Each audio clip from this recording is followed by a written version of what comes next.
నా సర్వర్ ఒక ఐపీని నేను ప్రొవైడ్ చేశాను. నా సర్వర్ ఒక ఐపీ ఏంటి ఇక్కడ? ఇది నా డాకర్ హోస్ట్. నా డాకర్ హోస్ట్ ఒక ఐపీ ఏంటి 192.168.42.4 అవునా? ఇక్కడ నేనిచ్చి ఇప్పుడు నేను ఎంటర్ ఇచ్చాననుకోండి, ఆటోమేటిక్‌గా నాకు నా అమెజాన్ క్లోన్ అనేది చూపించాలి. చూడండి చూపించింది హెచ్ఏ ప్రాక్సీ. ఓకే. సో, ఇప్పుడిది రాండమ్‌గా లోడ్ బాలన్సింగ్ అయితే చేస్తుంది. ఇప్పుడు నేనేం చేస్తాను, నా వర్కర్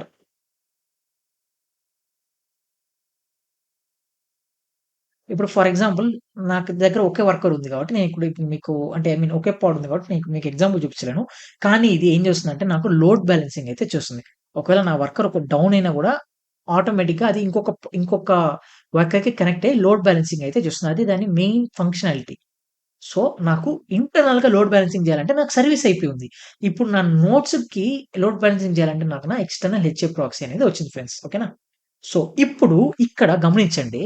ఇప్పుడు నా ప్రాబ్లమ్స్ అన్నీ సాల్వ్ అయిపోయాయా? నాకు ఎటువంటి ప్రాబ్లమ్ లేదు. నేను డైరెక్ట్‌గా ఒక ఐపీ ఇస్తే చాలు యూజర్ ఒకవేళ నా వర్కర్ డౌన్ అయినా కూడా వర్కర్ 2లో ఆటోమేటిక్‌గా పాడ్ అనేది రీక్రియేట్ అవుతుంది. అక్కడి నుంచి వాడికి యాక్సెస్ అయితే వచ్చేస్తుంది యూజర్‌కి. అంతా బాగానే ఉంది. ఇక్కడ నాకు ఇంకొక ప్రాబ్లమ్ అయితే ఉంది.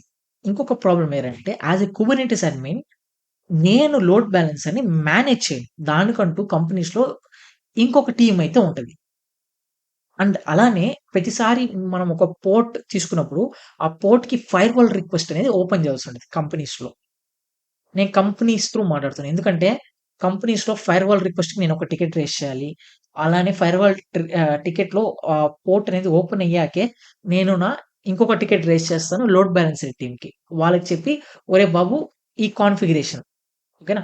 ఈ కాన్ఫిగరేషన్‌ని నువ్వు యాడ్ చెయ్యి అని నేను వాళ్ళకి చెప్తాను. ఇదొక ప్రాబ్లమ్. అండ్ సెకండ్ ప్రాబ్లమ్ ఏంటంటే, ఇప్పుడు నాకు ఒక యాపే ఉంది. ఒక అప్లికేషనే ఉంది అమెజాన్ క్లోన్. అమెజాన్ క్లోన్‌కి సర్వీస్ ఇచ్చిన పోర్ట్ ఏంటి 31369. ఇప్పుడు అలానే నా దగ్గర ఇప్పుడు రాండమ్‌గా 1 మంత్‌కి 2, 3 యూజర్స్ వచ్చి వాళ్ళు సర్వీస్ క్రియేట్ చేస్తారు. వాళ్ళు సర్వీస్ క్రియేట్ చేసిన వెంటనే వాళ్ళు ఏం చేయాల్సి ఉంటది మళ్ళీ ఒక పోర్ట్ రిక్వెస్ట్ ఓపెన్ చేయాలి. ఫైర్‌వాల్ రిక్వెస్ట్ ఓపెన్ చేయాలి. అలానే వాళ్ళు ఒక ఎక్స్‌టర్నల్ లోడ్ బాలన్సింగ్ టీమ్ కూడా చేయాలి. అంటే ఫర్ ఎగ్జాంపుల్ నా దగ్గర ఇంకొక యాప్ ఉందనుకుందాం. ఇప్పుడు ఇక్కడ ఏమైపోతుంది సర్వర్ మళ్ళీ 3 సర్వర్స్‌ని మనం తీసుకుంటాం.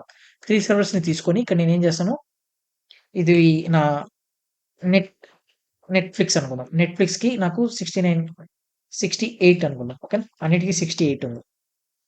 సో, అన్ని పోర్ట్స్ 68కి ఇలా నేను యాడ్ చేస్తూ పోతా ఉంటాను. ఇక్కడ నాకు కమ్యూనికేషన్ గ్యాప్ అనేదొస్తుంది. ఎందుకంటే ఒక టికెట్ రేస్ చేస్తే వెంటనే వాళ్ళు రిజాల్వ్ చేయరు కదా! వాళ్ళ పనులుంటాయి. వాళ్ళ పనులు ఫిక్స్ అయిపోయిన